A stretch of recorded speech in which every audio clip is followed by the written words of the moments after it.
తాను కూడా తిరిగి మరి ఈ ప్రాజెక్టుకు రూపకల్పన చేసి ఈ ప్రాజెక్టును మరి రూపొందించడం జరిగింది. రికార్డు సమయంలోనే ఈ ప్రాజెక్టును మరి కట్టడం జరిగింది. అయితే ఈరోజు ఆ ప్రాజెక్టును కాంగ్రెసు నిరుపయోగంగా పెట్టింది.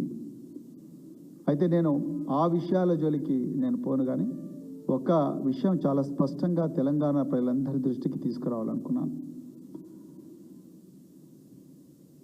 అక్టోబర్ 21, 2023 నాడు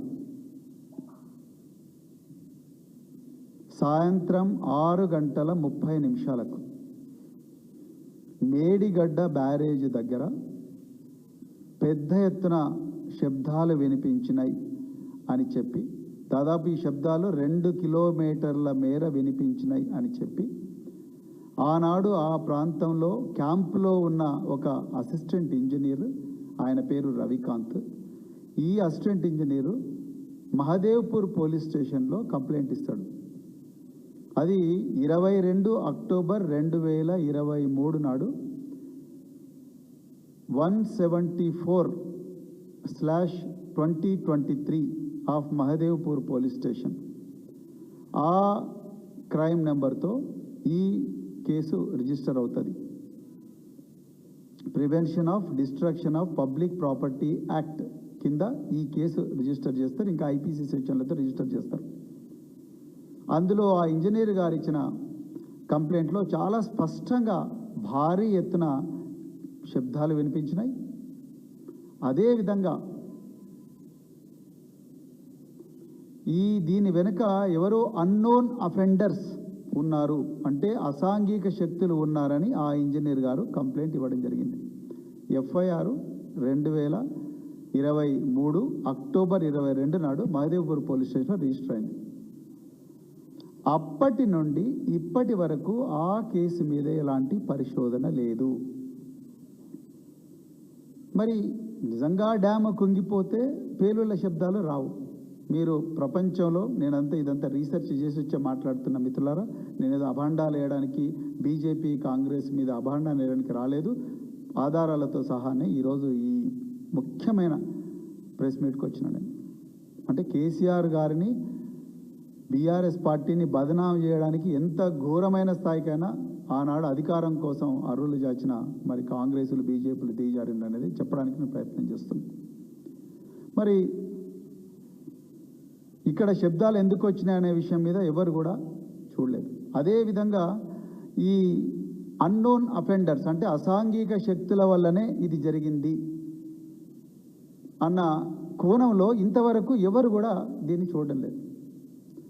రేవంత్ రెడ్డి గారు అటెన్షన్ డైవర్షన్, అంటే దృష్టి మరల్చడంలో డబుల్ పిహెచ్డీ చేసిన వ్యక్తి కాబట్టి ఈయన వచ్చిన వెంటనే పీసీ గోస్ కమిషన్, లేకపోతే 7 లక్షల కోట్లు, నిన్న 8.2 లక్షల కోట్లు, అట్లా రోజుకొక సంఖ్య పెంచుకుంటూనే పోతున్నాడు. ఒక నెంబర్ పెంచుకునే పోతూ మరి గత ప్రభుత్వాన్ని బదనాం చేస్తున్నాడు. కానీ అసలు ఈ crime number 174/2023 of Mahadevpur police station under sections PDP act కింద, ఐపీసీ కింద ఏవైతే కేసు బుక్ అయిందో అందులో ఆ ఇంజనీర్ రాసిన పేలుళ్ళు, అదేవిధంగా అసాంఘిక శక్తులు ఎవరైతున్నారో వాళ్ళ మీద ఎందుకు ఇంతవరకు చర్య తీసుకోలేదు?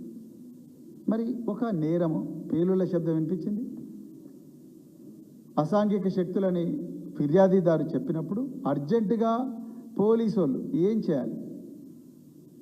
ఆ నేర స్థలాన్ని మొత్తం కూడా సీజ్ చేయాలి. సీజ్ చేసిన తర్వాత అక్కడ మరి పేలుళ్ళు అన్న తర్వాత అక్కడ ఎక్స్ప్లోజన్ ఉంటుంది. ఆ ఎక్స్ప్లోజన్ ఎందుకు వచ్చింది? దానికి ఏమైనా జిలెటిన్ స్టిక్స్ పెట్టినరా ఎవరైనా? కంట్రోల్డ్ ఎక్స్ప్లోజన్, బిల్డింగులు కూలగొట్టడానికి చిన్న చిన్న డిటోనేటర్స్, జిలెటిన్ స్టిక్స్ పెట్టి కంట్రోల్డ్ ఎక్స్ప్లోజన్ ఎవరైనా చేసినరా? చేస్తే అక్కడ ఉండే earth samples, dog squad, bomb detection squad, clues team, ఇవన్నీ కూడా నేర స్థలానికి పోవాలి.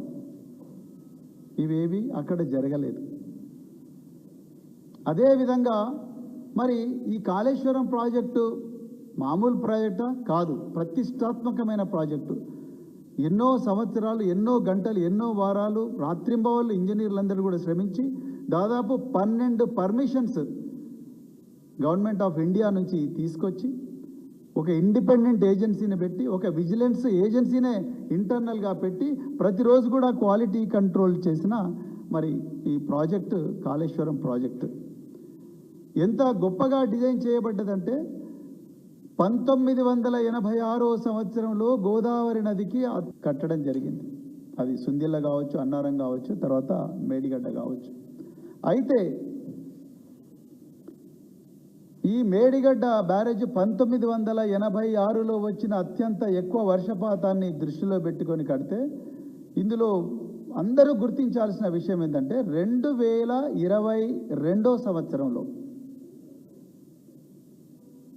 29 అంటే 500 సంవత్సరాలలో ఎప్పుడు కూడా గోదావరికి రానంత వరద 2022 సంవత్సరంలో వచ్చింది. 29 లక్షల క్యూసెక్కుల వరద నీరు గోదావరి నుంచి పోయింది. అప్పుడు కూడా తట్టుకున్నది ఈ మేడిగడ్డ, అన్నారము, సుందిల్ల. తెలంగాణ ప్రజలు జాగ్రత్తగా గమనించాలి. 2019 జూన్ నెలలో జూన్ 21 నాడు కాళేశ్వరం ప్రాజెక్టును గౌరవ కేసీఆర్ గారు జాతికి అంకితం చేస్తే 2019, 2020, 2021, 2022, 2023 వరకు కూడా ఈ ప్రాజెక్టు భారీ వరద ప్రవాహాన్ని తట్టుకున్నది. 500 సంవత్సరాల్లో ఎప్పుడు రానంత వరదను కూడా ఈ ప్రాజెక్టు తట్టుకున్నది. ఈ 3 బ్యారేజీలు తట్టుకున్నాయి. అక్టోబర్ 21 జూన్ నెలలో మీరు గమ్మత్ ఏంటంటే జూన్ నెలలో 2023 సంవత్సరం జూన్ నెలలో ఈ ప్రాజెక్టుకు పర్టికులర్లీ మేడిగడ్డ బ్యారేజీ ముందు 28,67,000 క్యూసెక్ల నీరు ప్రవహించింది. అప్పుడు ఈ ప్రాజెక్టుకి ఏం కాలేదు. అక్టోబర్ 23 నాడు అంటే 3 నెలల తర్వాత ఆ ప్రవాహం దాదాపుగా 20,000 క్యూసెక్ల దాకా, 20 లక్షల క్యూసెక్ల దాకానే వచ్చింది. అప్పుడే సడన్గా బ్లాక్ నెంబర్ 7 అందులో కేవలం ఒక పిల్లరు 20వ నెంబర్ పిల్లర్ మాత్రమే కుంగిపోయింది. ఎట్లా కుంగిపోయింది? అన్నారంకి ఏం కాలేదు, సుందిల్లకి ఏం కాలేదు, మేడిగడ్డలో అది కూడా ఒక్కటే పిల్లర్. 87 పిల్లర్లు ఉంటే ఆ 87 పిల్లర్లో 20వ నెంబర్ పిల్లరే కూలిపోయింది, కుంగిపోయింది. ఎట్లా కుంగిపోతుంది? అది భారీ శబ్దాలు చేస్తూ. ఈ యాంగిల్లో ఎవ్వరు కూడా ఆలోచించడం లేదు. ఇక ఇది 21వ తారీఖు నాడు కుంగిపోయింది అని చెప్పిన న్యూస్ వచ్చిన వెంటనే కాంగ్రెస్ వాళ్ళు ఎప్పటి నుంచో ఈ కాళేశ్వరం ప్రాజెక్టు మీద 1,00,000 కోట్ల అవినీతి, 1,00,000 కోట్ల అవినీతి అని చెప్పి మరి రోజు విషం చిమ్ముతా ఉన్నారు.